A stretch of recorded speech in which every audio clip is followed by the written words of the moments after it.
Hey everyone, I am Barrett Wilson, and today I'm here with my good buddy and fellow Guitar Tricks instructor, Anders Mortensen. Hello, Anders. Hello, everybody. How's it going today? Hello, Barrett. It's going well. Nice. Today we're going to get into some really amazing concepts and ideas on soloing and improvising and creativity. Anders has some really cool things he's going to talk about and show us. I think my biggest mission when I teach is to try to bridge the gap between how music is made and how it's taught. Yeah. Because the people that made and still make the best music aren't the people who know the most. Right. And so often we sit here, especially with the abundance of available information on the internet, we just learn more stuff. Yep. And we all want to feel this freedom on the guitar and this, you know, creative abundance and this flow state of just, you know, all these ideas coming through us. And we try to accomplish that by just learning more patterns, learning more licks, learning more tricks. And it's kind of the equivalent of just putting a bunch of ingredients in your fridge because you want to learn how to cook. Right. But eventually you have to start taking those ingredients out and chopping them up and putting them on the pan and see what happens. Yep. And that's much harder to teach. Yes. And it's much harder to work on. So, you know, teachers, I've had some incredible teachers over the years. Yeah. But especially in guitar school, it was always like, they were just offering more ingredients. Right, right. And then, you know, at a certain point, they start you know, offering these ingredients like, you know, try some more melodic minor and some, you know, Coltrane arpeggios or this. And I'm like, everybody I listen to play pentatonic and regular major minor stuff. Yep. Why don't I sound like they do? Mm-hmm. And of course, there's the song factor that everybody I like to listen to play over great songs. Mm-hmm. And that eventually led me into songwriting. But even without the song factor, there are things they're doing that makes them sound good with any note they have under their fingertips. And more like limitations and they're not using every ingredient that exists. No. They have their own skill set and they have their own things that they're working with. Correct. And then there's much to work with in sort of that parameter.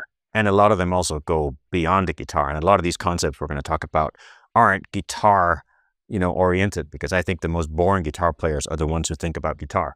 And the most interesting guitar players think about memories and landscapes and stories and, you know, are like good public speakers and can tell stories with a few notes. How to make a guitar not sound like a guitar. Exactly. All these, all these interesting things that you can do. Yeah. Nice. Well, I'm sure many of you watching this, you know, including me, Anders, we've all been there where we've studied a lot, we've learned a lot, we've kind of filled our head with these ideas, and then it's like, what do we do with this? What do we do with these scales? What do we do with this knowledge that we have? And so, yeah, we're kind of going to get into that today. If you have any questions or comments, feel free to put them in there.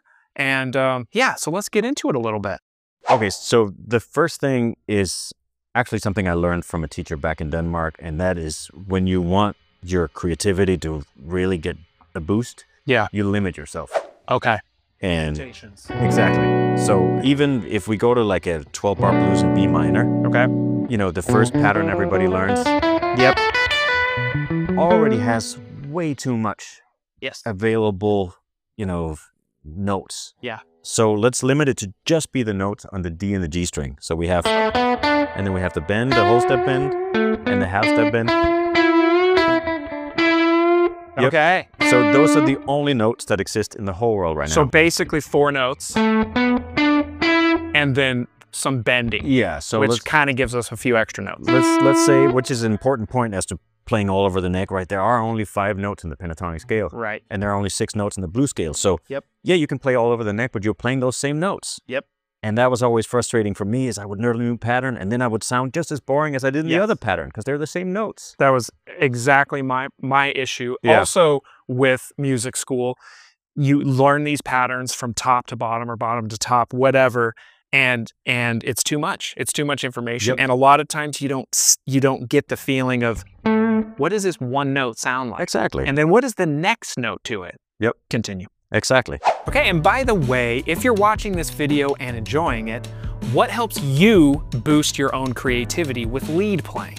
Leave a comment below. All right, now let's get back to the episode with Anders. So I'm just gonna play a 12-bar form in B minor. Okay. And then you play the best possible solo you can with those notes. 4 notes. Here we go. Here we go. No judgment here. No judgment. Lots of judgment. All right. Let's try. 1, 2, 3, 4.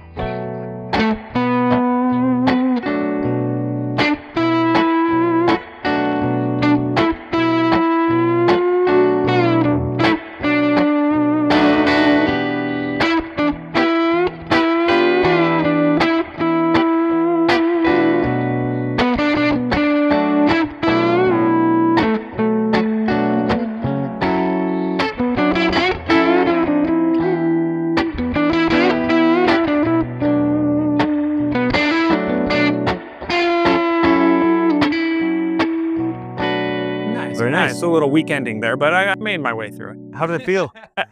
Sounded great. Thank you. How did it feel? It felt great. It's almost very freeing. Yeah, to right. just Isn't it? not have to think, oh, I got to go all over the fretboard. I got to find a new spot. You have a few notes and you have to make a statement with those few notes. Yep, and you're forced to get creative. Yes. You know, so you start really Yeah. messing around with that bend, all the different ways you can do it, and the longer the solo is, the more desperate you get, and therefore the more creative you get. Yeah. Because you're just trying to get more out of those notes. Right. And that's infinitely more exciting to listen to. Yeah. It's And more also interesting. than just, flying all over the neck. Mm-hmm. And, when you listen to a lot of vocal melodies, they don't have to, especially in this style of music, they don't have a huge range across all these octaves. They kind of hover, especially with the, sort of the blues vibe. That's what I was going to say. It sort of forces you to be more vocal, more like a singer. Yep. Because singers they're not seeing this visual thing that we have. We're like, oh, there's more territory over here. Oh, there's more territory. They are in the moment. They're trying to express themselves. And, I've even had, you see a lot of soloists or a lot of jazz players, sometimes they do the, the singing, which is a great thing to do. Yeah. And that's a great thing to do when you're also picking 4 notes. Try and sing along, even if you're not hitting the notes perfectly, or if you're not a singer. It forces you to start thinking in terms of like phrases and all that stuff. Very true. And that leads to the next point. Actually, 2 points from now. 2 points from now. A good phrasing trick, just to mention it, is to actually hold your breath while you solo. Oh my gosh. Because then you imitate a singer and you're forced to take some breaks, right? On guitar, we can keep playing. And eventually you need to just give people a second to process what you played. So we have to leave some space. And actually singing along or holding your breath, I ended up overdoing it. I was just like constantly like... Your face is blue, You're about to pass out. It kind of became a bad habit for me to hold my breath while playing, but it is a good exercise. And to your point of singing... That is interesting. Yeah. Very interesting. I haven't tried that. I'm going to have to try that sometime. I had a teacher that was always, because I was always very tense. And so sometimes my teachers would be like, relax your shoulders. Like you need to kind of relax a little bit. And then also breathe. Yeah. Because if you don't breathe, of course, you're a little too tense. But I love that idea of mimicking the singer, forcing you to take breaks and have space in there. But when you're nervous on stage, focus on breathing. Don't overdo this. Exactly. And by the way, if you're watching and enjoying this video, you can get the Guitar Tricks free soloing guide at the link below in the description. All right, now back to the episode with Anders. But we will come back to the silence a little bit, but the second point on my bullet point list here is avoiding the mistake that everybody makes, which is to play too many root notes, right? And the root note is the note that names the key. So if we're in B minor, this is your root note, right? Yep. And that is the note that when we play it, it sounds so correct. Right. And it feels so comfortable that we just stay on that note. Yep. And we just hammer and we try to have vibrato, but it's just such a boring note. It is. Right? The bass player is playing a big fat root note and you are just adding absolutely nothing. Right. And it's not that great blues players and other players don't play the root note, but it's an instant boost to anyone's playing if you flip a little switch in your mind so that instead of playing the root note, you make the audience want the root note and you don't give it to them. Yeah. So even if you avoid it a little bit, add some mystique to your playing. Think of the root note like the first 5 or 10 minutes of the movie where everything is okay. And then the 5 minutes at the end where things are okay and then the movie's over, right? Yes. The rest of the 2 hours is just tension. Yes. So like once you play that root note, you've answered the question. We want like 95% tension in our solo. Yes. And then just play that root note, but you know, go past it when you land on it. Okay. Like, don't hang on the root note. Because Can you give me an example? I'm going to play a little bit. So of that. let me try and imitate what so many people do first. Okay. So I'll do it the wrong way. Okay. 3, 4. Already a boring solo, right? And then they go, Yep. right? Yep. Yep. So instead, if I try to make it so that you just want to hear that note, and I'm not going to give it to you. Yep. Okay. 3, 4.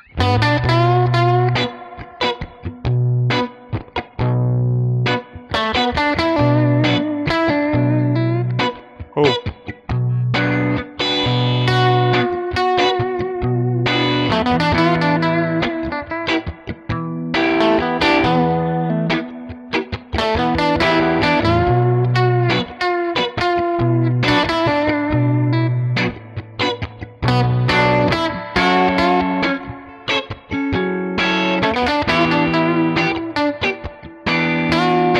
And then we resolve.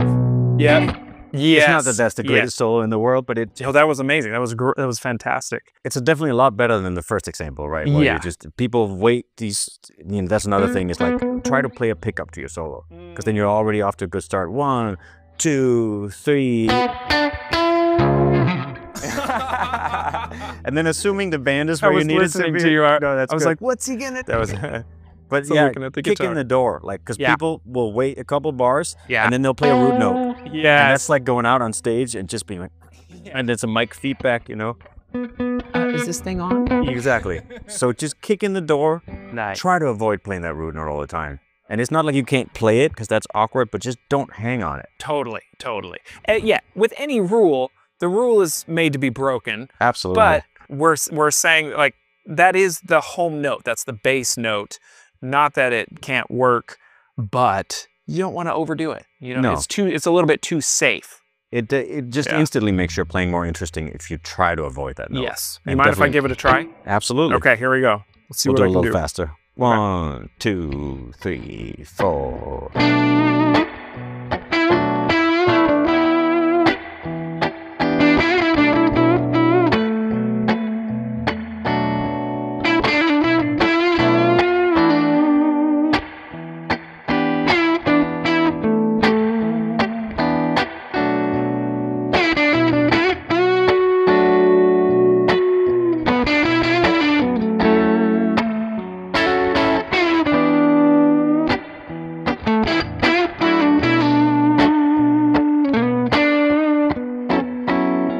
Nice. Right? Yeah. Totally. Yeah. Feels good. It feels good. It's nice. It's, you know, now you're asking the questions instead of just telling people the answers Yeah. all the time. Yes. Yeah. And that kind of leads nicely to the next thing, which is silence, right? And people always say, well, leave some space in your phrasing. Uh-huh. But that's not necessarily helpful. So I try to tell people to distinguish two different types of silence, right? Oh, okay. So if you imagine the dead kind of silence, which would be after a root note, right? That's sort of the equivalent to like a newscaster saying, you know, stick around after the commercials. We'll come back to a story that's really, really boring.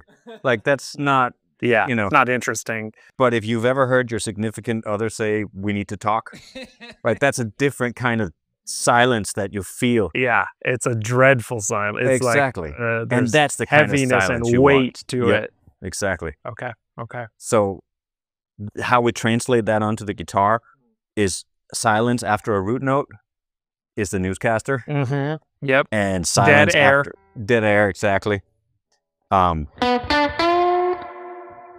there's tension. It's like, Yes. Where's that charged. gonna go? Where's it Exactly. gonna go? You're waiting for the next note. She said with a little bend. It's just killing Yeah. it at the top of the bend. It's like, Yeah. Yeah. here's It's the question. leaving suspense. Exactly. Yeah. Okay. So try to supercharge your, let me demonstrate it. Sure. So first I'll do some dead air. Okay. 1, 2, 3, 4. Boring. Yep. And now the opposite. 3, 4.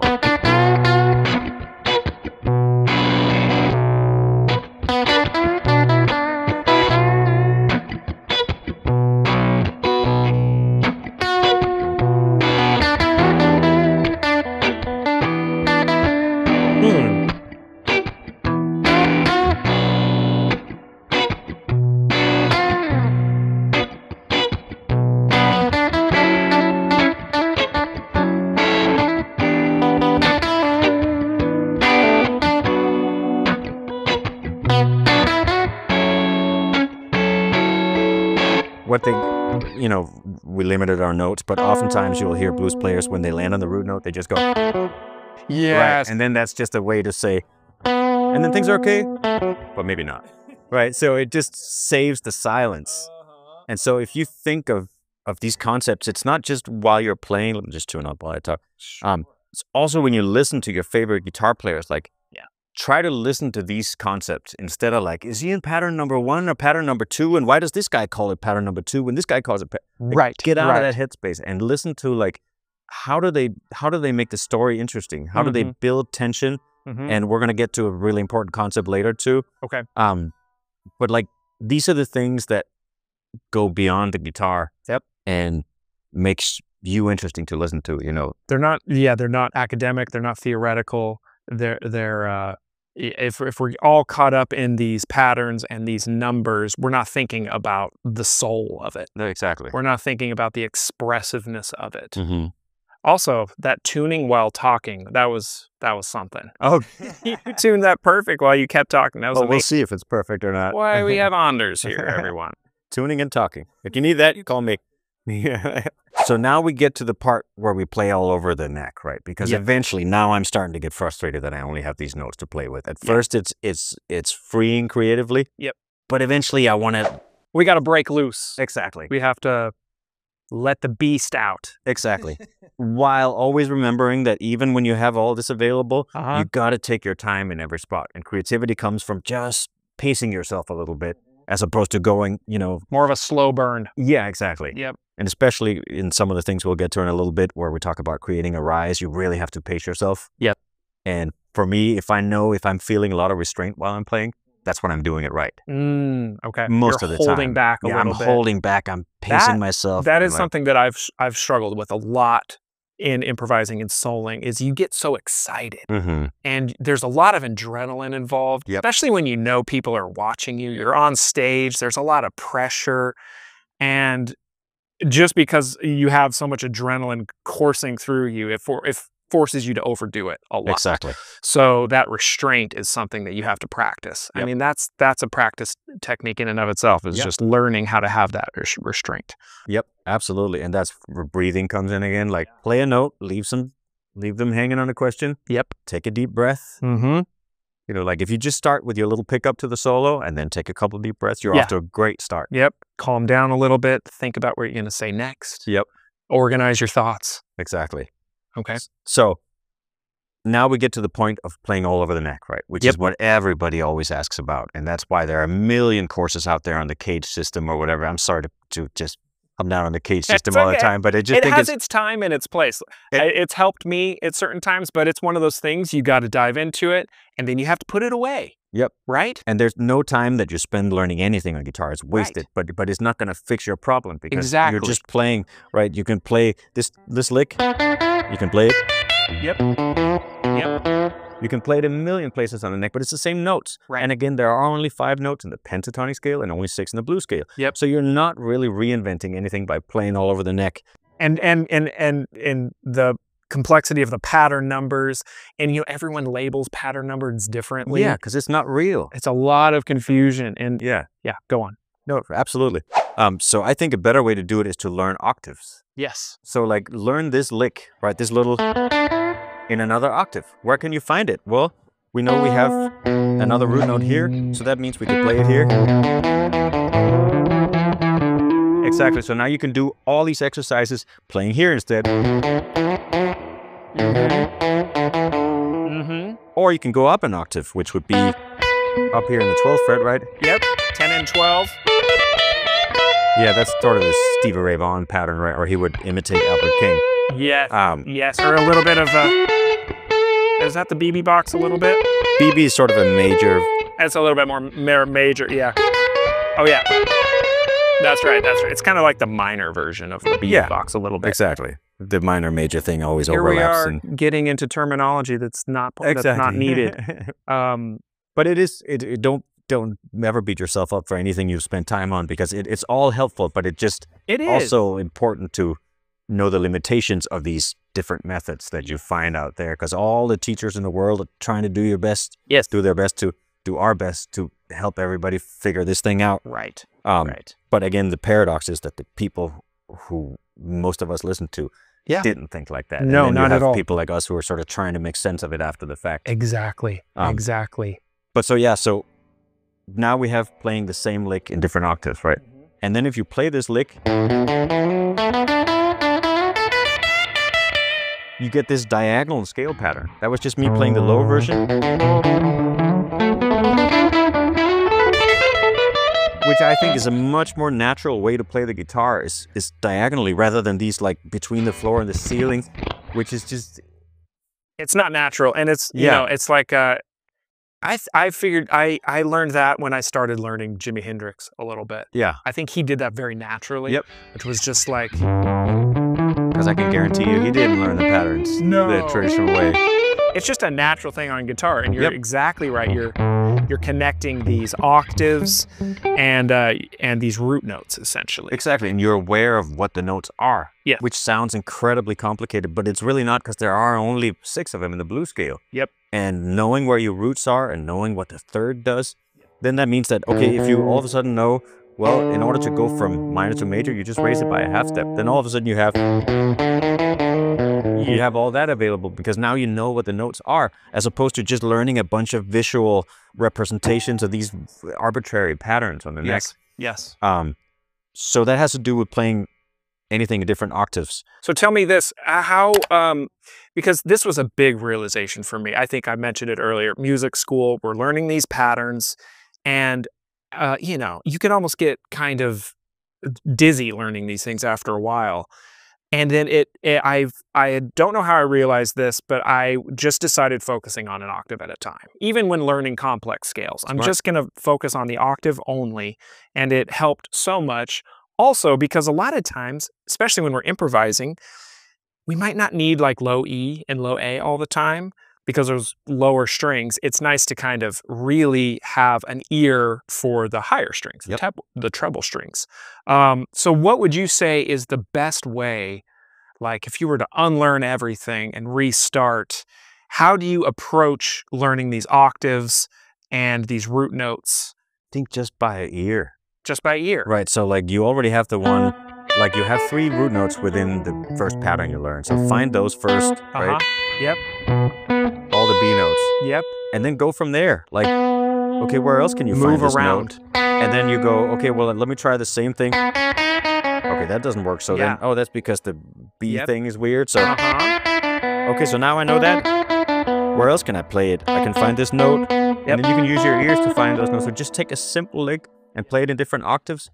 That's just so much more helpful than memorizing these patterns. This is huge, and this is what the kind of thing that never gets talked about, or not often enough, is the trial and error of it, and the using your ear of it.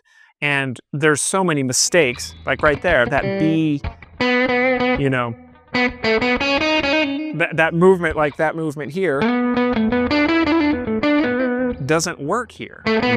Because that's what always is confusing about the guitar. And it's good to know the tuning of the guitar and that the B string is tuned different, but knowing that changes there, that's where you're kind of relying on your ear. Again, if you're looking at a pattern or something on there and you're following along, you're not doing that work. Exactly. You're not doing that trial and error, like that doesn't sound right. Let me find where it does. And then the more you do that, you start to build this intuition. Exactly. And this muscle memory with your ear and your fingers. Exactly. And I am very confident in saying that, you know, 99% of the people we listen to learn this way. Oh, absolutely. You know, absolutely. Especially when you get into like a lot of the older blues guys who have weird open minor tunings and then would move a capo around. Like they would just... And even when I grew up, like we didn't have guitar tricks. So you were just forced to, you were at the mercy of whatever the local people knew. Yes. And whatever you could pick off of your record. Yes. You know, so you're like, sitting down, you're moving your record back and forth. What was that note? Yeah. And you're spending all day trying to get this one lick. Yep. How did they do that? And then you discover it, and it's this big moment. It's this big win. And it turns out, I think you can internalize that much more than just seeing it on a sheet of paper. Plus, you're not gonna, like, I remember Mike Stern came to MI, and he was like, I think it was him. He was like, by the time I learned the lick off the actual record, you know, that was before my time, but like, you know, his pickup would be broken and probably the record too. Oh yeah. From going back so many times. At that point, you're not going to rush to, you know, go out and buy another, start learning the next lick. No, you're going to make all the music in the whole world with that one lick you picked up. With that one lick that you learned. And that's what you were excited to do. And we, you know, when we sit at home with the abundance of information on the internet, we just forget that part. We just rush to learn the next thing, and it never fixes any of our problems until we get good at this stuff. Yes. Now we've covered playing all over the neck. Okay. Right? Okay. So we won't spend too long on this, but just this applies, this whole idea of finding the tension and the resolution within any grouping of notes applies to any lick you learn. And oftentimes when you go learn a lick, there is both tension, there is both a question and an answer, because that's what makes it feel like a lick, right? A lick is rarely just, right? It doesn't feel like a lick until we go. Yes. So that's 50-50, right, in that case. But again, we want it to be 95% tension and 5% release. So identify the tension within anything you learn. Oh, okay. Find the resolution and then play up the tension. So if we take within our same pattern, we take the G and the B string, right? Right? And then we have the bend up, right? So now all the tension is, and the resolution is here. So once you become aware of that, then that's your job to make people beg for this note. And so that by the time you finally, you know, get it, it's like the two people in the movie that you knew were going to end up together, they finally kiss, right? Yes. But then maybe you do the little thing, but then there's still a problem, you know, like.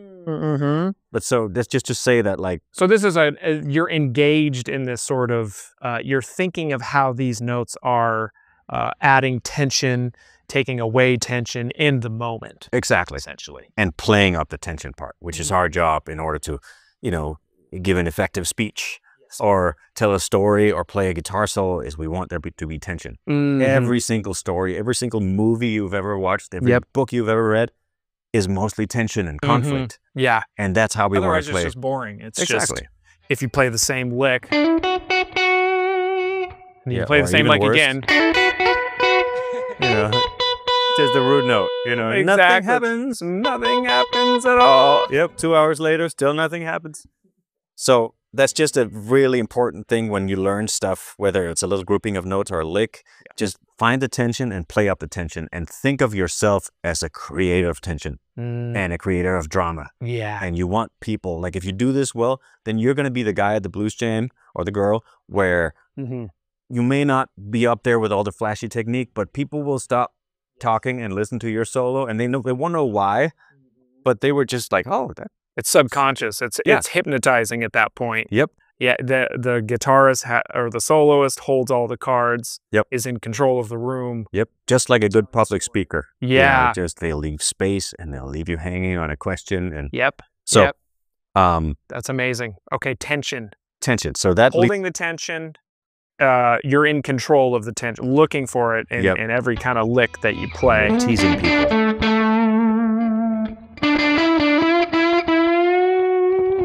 Yes, much tension is you can't overdo the tension, right? Like, I mean, maybe we could, if the movie was 3 hours long and there was just no relief and no, you know, like the horror movie where no one's coming to save you and you're just watching all the horrible stuff. Yes. Maybe but I've never heard anybody overdo it on guitar, and I've never managed to overdo tension. That's just what sounds good. Okay, so that leads me to a question. How about like wrong notes? If wrong notes get in there, would you consider that like good tension, or could you turn it around maybe and make that sort of a moment? I think it depends on the context, because there are some notes that are very hard to recover from. Want to avoid. Well, but the paradox is that if you're afraid of playing wrong notes, you're not going to play any right ones. So you kind of have to be fearless. And I'm as guilty of this as anybody, of being a perfectionist and being afraid of playing that wrong note because my vanity won't have it. But the reality is that as I'm trying to avoid those wrong notes, I'm also missing a lot of chances that could lead me, because I'm hearing something, but I'm like, I might get lost, and then, you know, I lose the opportunity to follow something really cool that could have happened.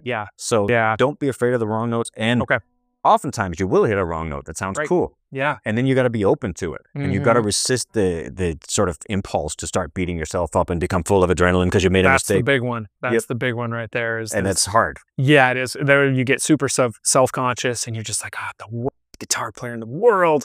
But that's when you play it again and you look at the audience. Yeah, you're like, dead in the eyes. This is my note here. Exactly. But oftentimes you can, if you can keep a level head about it, you can recover and you can play your way out of it. Yep. Even when it's bad. And oftentimes that's people's favorite part is when it's we more get a interesting. Yeah. More interesting. People actually kind of enjoy it a little bit. Like, oh, he's a human. Yeah, exactly. Or they might think you did it on purpose because you were bold. That's more often than not. If you could just keep a straight face, it's insane what you can get away with. It is. It is. Good to know. Good to know. Okay. That's my take on it at least. I like it. I like it. We've reached the last point. Okay. Which is, I would say, the most important, but it's nothing without these other things. Okay. And that is, if you've ever been to a party and talked to somebody who's telling you a story, and after, let's say, 2 minutes, you realize this story is going nowhere. Like, there's just no point to the story. We can't get out of that situation fast enough, right? It's just so jarring. Yeah. Or watching a movie and you're just like, where's this going? This isn't good. Yeah, like, there's something wrong. Yep. There's not a correct build here. Exactly. There's something functionally wrong here. Exactly. And when you solo with a band, the band will eventually cut you off if you're going nowhere. Or the drummer, a good drummer, will start digging in and making it exciting on your behalf. Yeah. But when we sit at home and play with backing tracks that are 5 minutes long, which no guitar solo should be 5 minutes long. No. You know, or it's way too long. Exactly. So it's so easy to just meander. Yeah. So a really, really important thing is to always be creating an arc to your story. Okay. And there are many ways to do that. One way is just note density. Oh. Right. So if we just do a quick example, I'll play a little bit at first, and then I'll play more notes. And I'm also going to just group that in with another tool, which is picking dynamics. Okay. So at first, I'll just pick softly. Okay. And I'll play fewer notes. Okay. And then I'll speed it up, you know, just for the sake of time. But yeah. Okay. I'll play more and play harder. Okay. Good. Let's try it. 1, 2, 3, 4.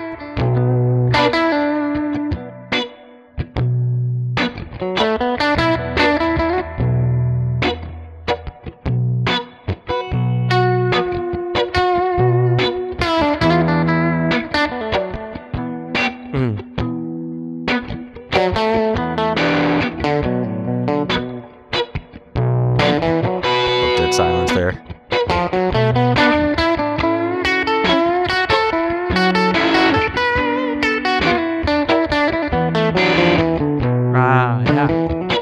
So, you know, I've rushed through it a little bit, but the idea is you pick softly, you leave lots of space, and then you make it more and more dense. Okay. So dynamics, soft to loud eventually. Or picking it up a little bit, or maybe having somewhat of an up-down, and then leaving space, playing a few notes, and then playing more notes. Yeah, exactly. A little faster. Yeah, simply if you just looked at the transcription of it, you know, there would just be more clutter in the exactly. So adding those, so it's kind of starting off basic.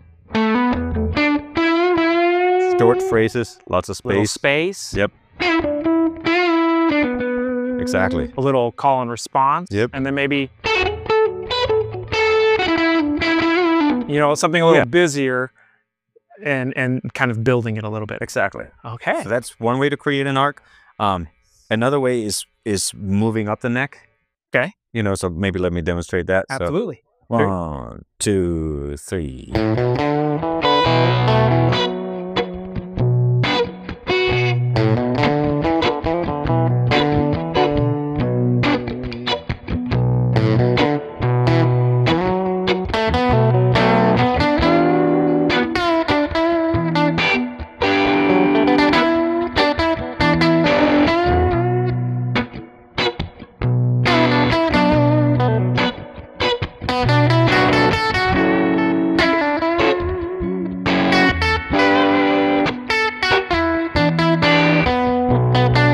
Play another one, then this is really important moment. Right, if you want to play another one, you got to build into that second one, because otherwise the singer will start singing, or the other guitar If you start to fall kind of out. Yep. That's when everybody's going to be like, okay, he's done. Yeah. But if you want to play another one, that is the spot where you got to build in. You got to ramp up and let everyone know my story's not done. Exactly. Like I have more to say. Yep. Interesting. And, you know, there I was just sort of taking my time here. Yep. First, then I was moving here. Yep. Then I moved here. And eventually I moved here. And that's where it's good to know some, you know, octaves. I won't say patterns, but... And once you get up here, you know, you can't get any further, and it's kind of hard to go back down. So you got to really pace yourself with these. If you know you're going to play a long solo, you got to stay there for... You go up there too early, you have nowhere else to go. Exactly. I do an exercise with my students sometimes where I have them play a solo, and then I draw like an excitement curve on a sheet of paper. And I'll show them afterwards, and if it's good, it'll sort of incrementally go up the whole time. But sometimes people will peak, and then they'll go down, and then they'll try to pick it. You know, the classic thing is like, you thought your solo was done. And then the band is like, no, we got more time and here. then you're like, and that's just so many.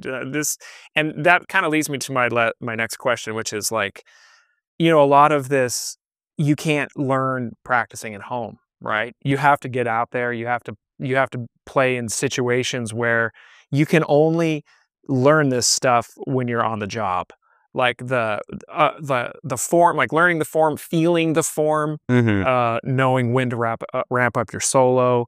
Well, you can practice it at home. You can't really apply it, and you can't feel the effects of failing at it without the band. But these are the ways you can actually sit at home and practice it.